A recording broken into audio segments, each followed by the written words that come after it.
इस मुल्क के पहले एजुकेशन मिनिस्टर थे, तालीमी निसाब में उनका जिक्र खत्म करके रख दिया गया। मेरी आपसे गुजारिश है, इस पर गौर करिए।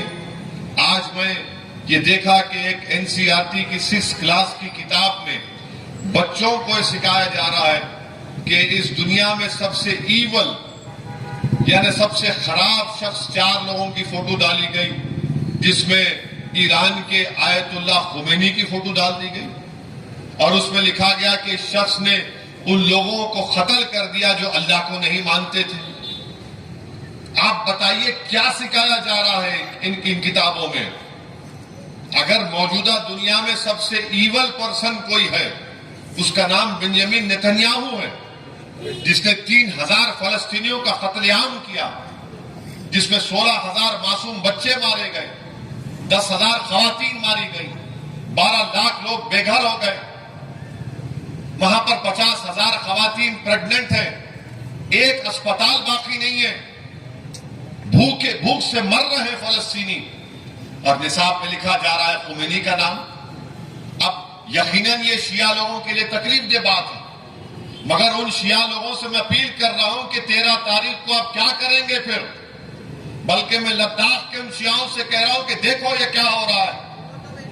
लखनऊ के जो जिम्मेदार हैं अहले तशी हजरात से, उनसे कह रहा हूं बताओ आप क्या करेंगे। और इसमें कई लोग जो आरएसएस ने तंजीम बनाई मुस्लिम राष्ट्रीय मंच, उसमें झक मरा रहे हैं। बताओ तुम लोग क्या करोगे? अब मजलिस की मुखालिफत में तो तुम नाच रहे हो, मगर जब ये किताब में आ गया अब तुम क्या करोगे? तुम वक्त के यजीद का साथ दोगे या फिर तुम सच्चाई का साथ दोगे? तो मेरे अजीज दोस्तों और बुजुर्गों, इस तरीके से जहर इस मुल्क में घोल दिया जा रहा है। और जहर इजाफा कैसे कर दिया गया?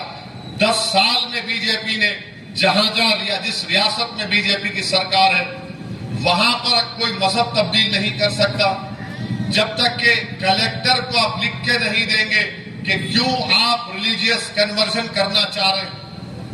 अगर आप इंटर रिलीजियस मैरिज करना चाह रहे तो कलेक्टर से परमिशन लेना पड़ेगा।